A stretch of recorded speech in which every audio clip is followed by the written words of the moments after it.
Google is telling me that recording people without their consent may be illegal. So do I have your consent to record you? No.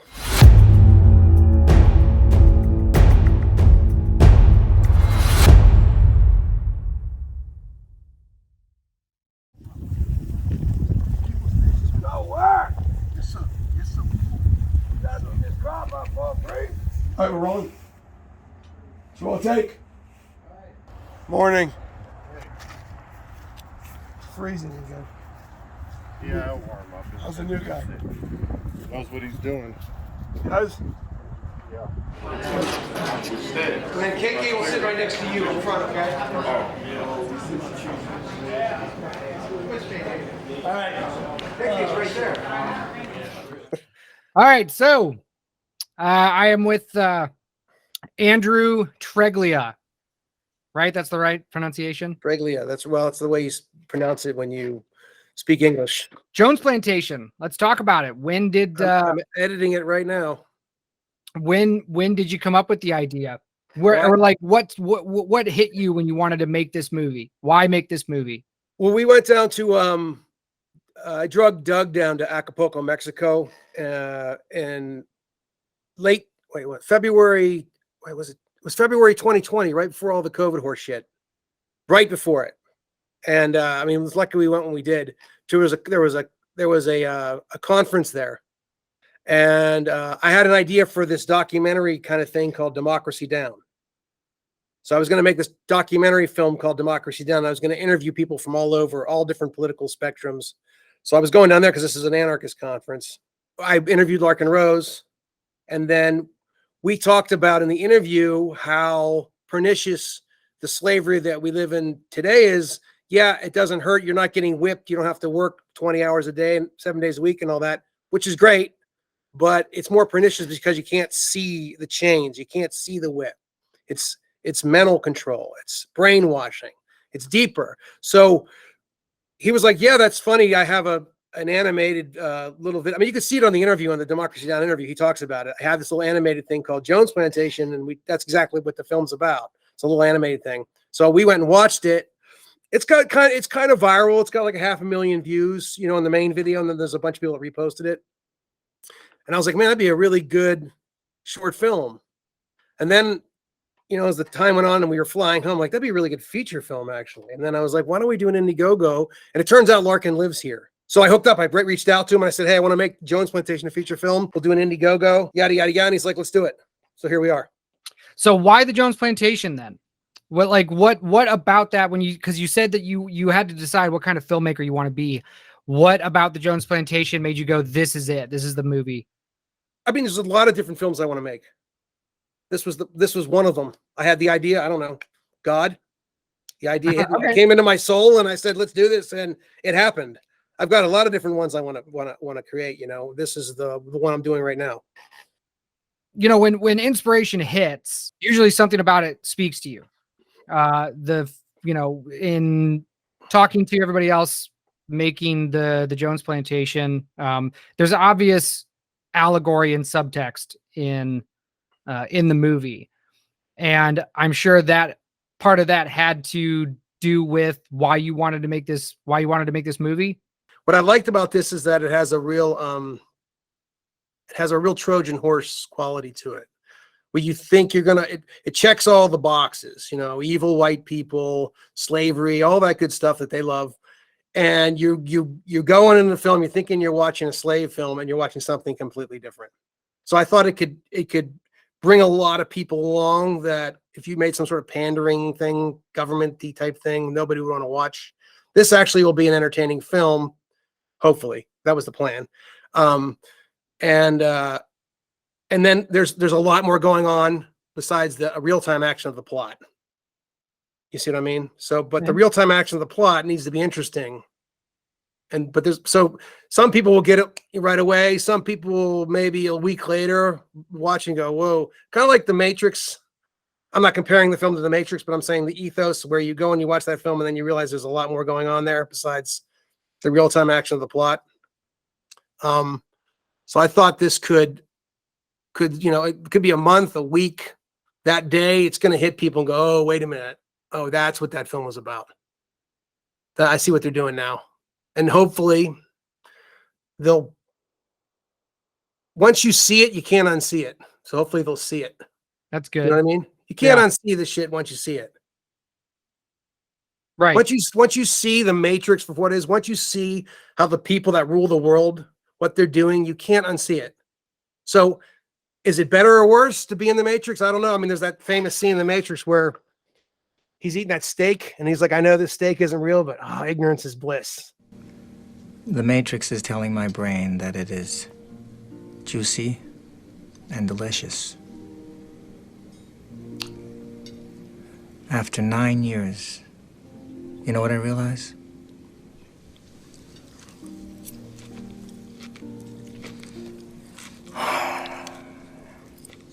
Ignorance is bliss. You know, I don't know, but once you see we see the matrix for what it is, you can't unsee it. Yeah. So that's kind of what I'd like to do, big picture. But again, the film needs to be captivating, or we got no shot. And also the other thing that hit me kind of early on, because it's such an organic process making a film, is that there's no way we're going to compete in the period piece drama marketplace with a $150,000 budget. I mean, it's just, we're going to get crushed. So I knew that I don't want to give people, I'd like people to decide what the film is for themselves. But my vision was kind of a cult film, kind of a very strange cult film. I don't know so much, it is not strange, unique. Cult film. Right. So it's a punk rock film. So a cult film has got, we try to put as much stuff in there that could be memeable.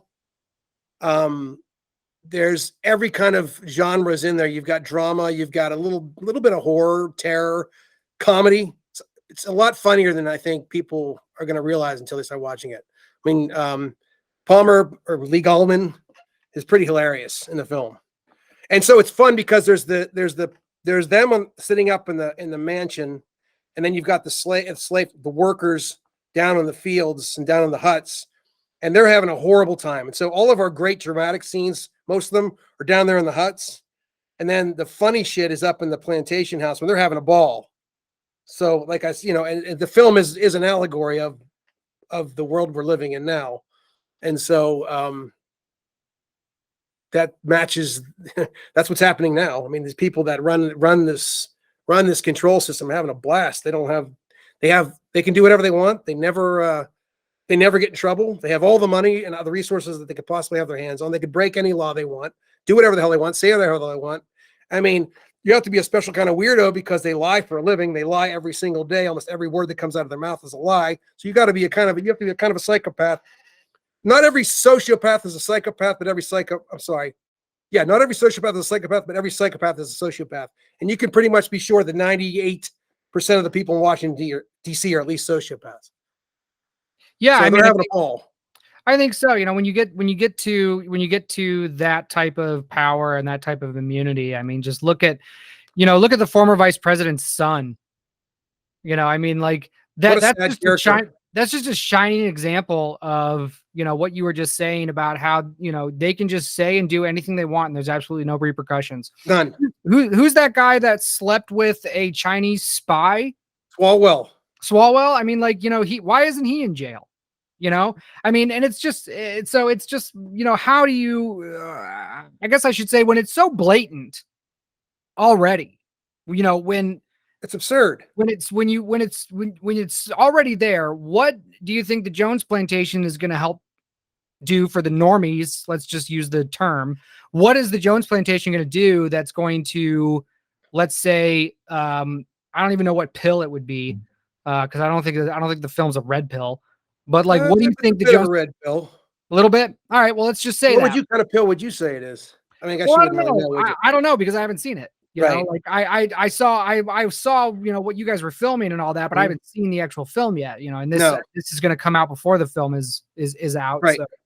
It's a red pill. I mean, I don't know what it'll do. I mean, my hope is that one, the people that are based and on our side are going to have something to enjoy watching.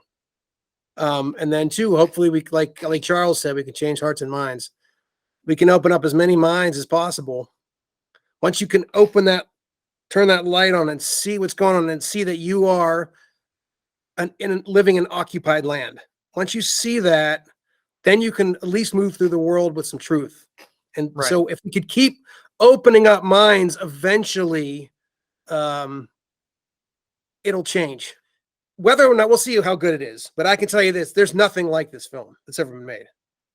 Talk There's about that. Why nothing is like it- it so ever what- been made. What's so that? what makes all right? Yeah. So talk about that. What makes this different from like Django, which is probably the most popular, recent slave Western Django's whatever. not an allegory. Django's about a guy who gets revenge, who's a former slave.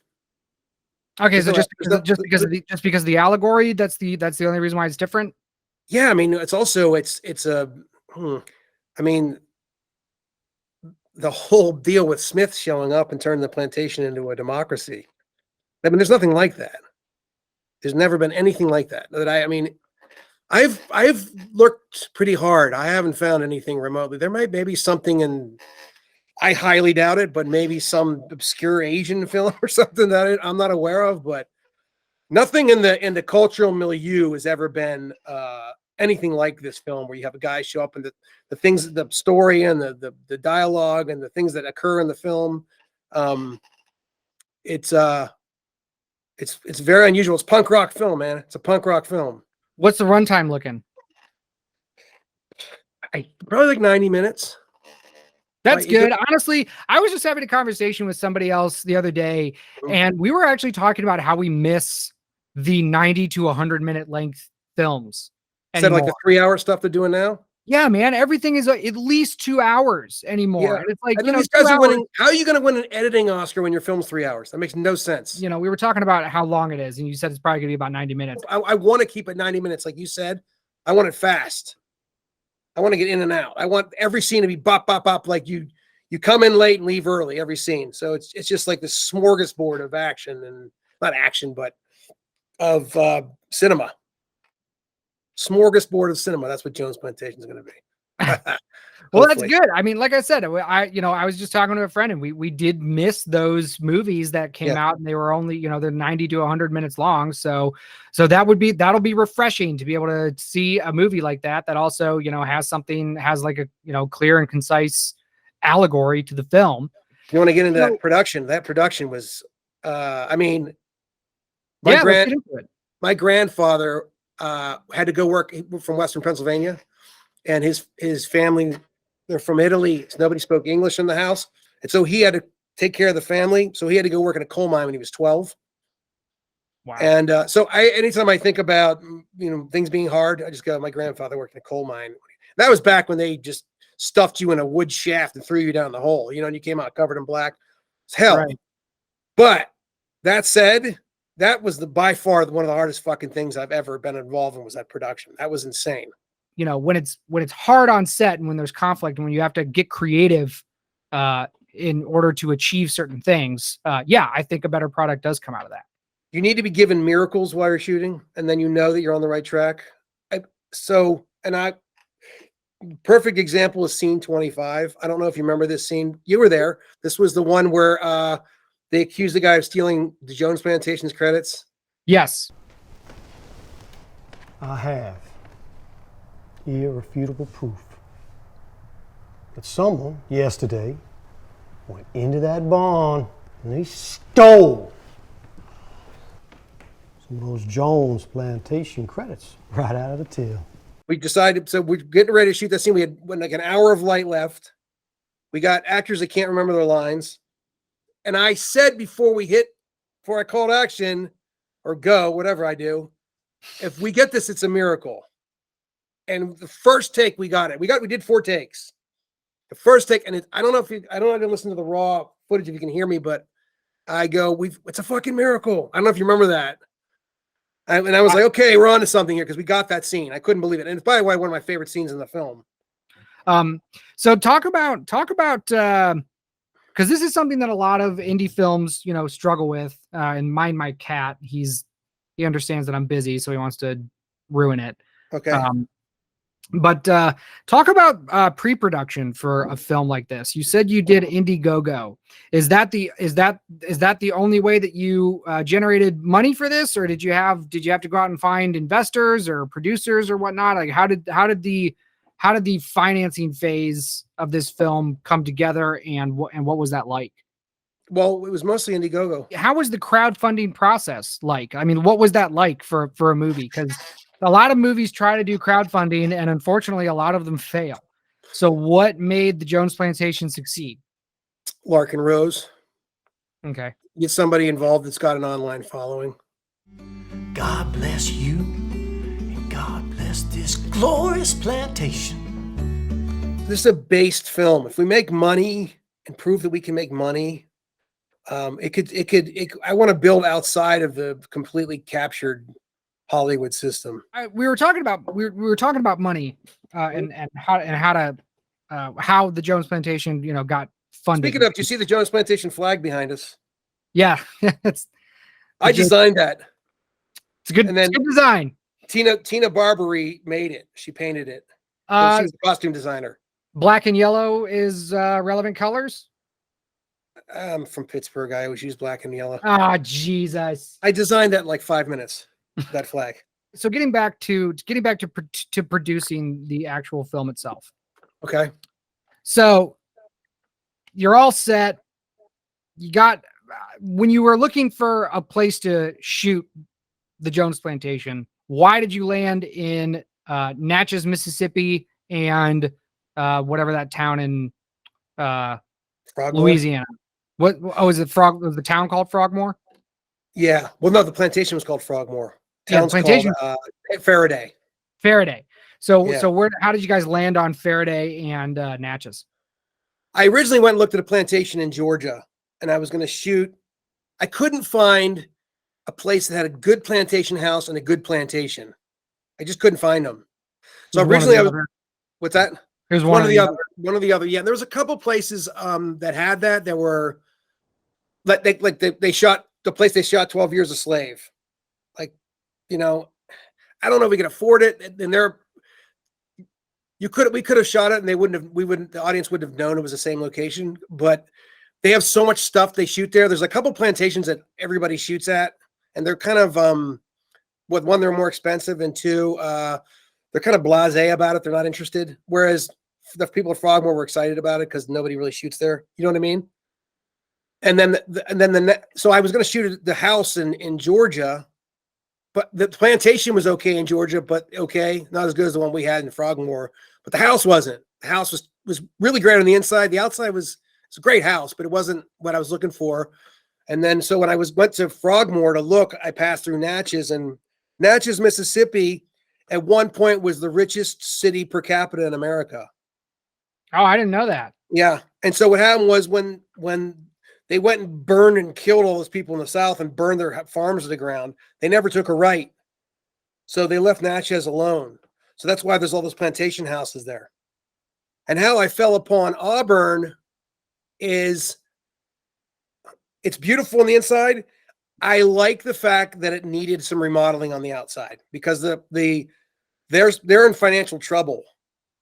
And I like the idea that cracks were starting to show on their little facade. You know what I mean? Right. You can see that building needs some paint here, and some of those wood curtains are broken, and the house is deteriorating, just like their lifestyle, So I like that. At this budget, like when you go to make a film, man, you're going to war and your budget is your war chest. If you're at 150,000, you just want to be like a really small, tight militia. And you don't want to be going to war with a giant army. And that's kind of what we just tried to do. What was eating up the majority of the budget? Well, one of the biggest expenses was the fact that we were 2 hours from the nearest airport. So I had to bring everybody in, put them up in a hotel. That was probably one of the biggest, most expensive parts of the budget. And feeding them. And you got to remember, pre-production was all me. It's insane. I'll never do this again like this. Hopefully this will do well and I don't have to do this again. But I mean, I had to do the food contracts. I had to do all the actor contracts, all the crew contracts, hiring everybody. locations. I mean, I would always do location and casting. I always do that. But dealing with like insurance and craft services and I mean hotels and oh my God, I got to get some help for that shit next time. That's not up my alley, you know? Yeah. But yeah, that was the thing, bringing them in. And here's the crazy thing about this whole thing. No rehearsals. I'd never met any of the actors until they showed up. I mean, if this film works, it'll be a miracle. But yeah, so far, I mean, I've been cutting it together. I'm not disappointed yet. I think that the Jones Plantation is going to be one of the first films in this new era of this like new golden age of indie cinema. And when I say indie, I just mean not Hollywood. You know, it's like things that's going on at the Daily Wire, you know, which I think are great. I haven't seen that latest Gina Carano movie. I know what you're talking about. Yeah, I know what you mean. The one that had the boxer, the fighter in it. Yeah. But the other two things that Really? Daily Wire that has produced so far, I think have been good, and they haven't been like politically, you know, driven or anything like that. They're just good stories. Mhm. And there's a lot of indie films now that are going to be made that are just good stories and, you know, fun movies. Right. And it's not, and it's going to show people that you can make a good movie and you can make a good story and you don't have to move to LA. You don't have to play by their stupid rules. Mhm. You don't have to do any of this stuff. And I think the Jones Plantation is going to be one of those films that shows that look, you can actually make a good movie, especially as ambitious of a project as it is. And I know I'm kind of soapboxing here, but you know what? That's okay. It's my Google Meet. I don't care. But I really do think that it's going to show people, look, you can make this ambitious historical fiction, which is not, like you just said, that's not a cheap movie to make, historical fiction. You can do this. And as long as the story is good, and as long as the, you know, actors are competent, which is what, you know, you have said, and what I agree with, I think they did a good job. Samuel JJ, I thought was great every time I got to watch him. But this is going to be an example of like, this is what you can do. Mm-hmm. And so I think it's really good. And the faster Hollywood can die and the faster we can subvert, you know, all of their stupid union crap, the better. Right. That's what I said. I'm building Drew Media outside the system. I 100% agree with you. Look, we have conversations about what this film and how good it is and stuff, but I just don't want to put that out there. I'm trying to be, like I said, cautiously optimistic, and hopefully the market I'll let the market decide. But conversations that I have privately with legal men and stuff, we're pretty pumped up about what we're seeing. So you're not planning on doing a festival run with this? And it might happen. I'm not crossing that off, but I'm saying I don't think that I want to sell the thing. I want the thing to sell. There's an outside chance that this thing could hit. I mean, we couldn't be better timed with what the insanity that's going on in the world right now. I agree. I think that this is going to be one of the first, you know, one of the what do they say though? Like shots across the bow. I think this is going to be one of the first. I mean, like you have a lot of indie movies that are being made, but like ones like this, no, you're right that they're not being made. So, you know, it definitely could be, you know, it remains to be seen. Jones Plantation is going to be released when? This fall. Fall? Okay. Hopefully, I really need to get the thing completed by September. I'm trying. You know, it's just I can push and push and push, but it comes together when it comes together. If that makes any sense. Yeah. I mean, there is an element of discipline and there is an element of just keep going, but at some point, it's like what's the Hemingway said, always leave with a little bit left in the tank. You know, I mean, I haven't gotten to that point where I'm balling the jack for like 20 hours straight of editing. I'm trying not to do that. Because I know what Robert Heinlein also said, don't ever try to force an idea or else you'll abort it. That's right. I don't know who Robert Heinlein is, but that's a great quote. Hey, what else do you have coming up? Or what do you want people to do? Like, comment, subscribe? Yeah, they could do that. Like and subscribe would be great. Subscribe to Drew Media. We're on Odyssey as well. So subscribe to us there. We're trying to build that thing up. Yeah, this is so. Yeah, just stay tuned for the film. Cool. If you subscribe, you know, to the Drew Media YouTube channel or the Odyssey channel, then you'll be able to keep up with our release date and whatnot. Sweet. Yeah. All right, brother. Well, yep. Appreciate it.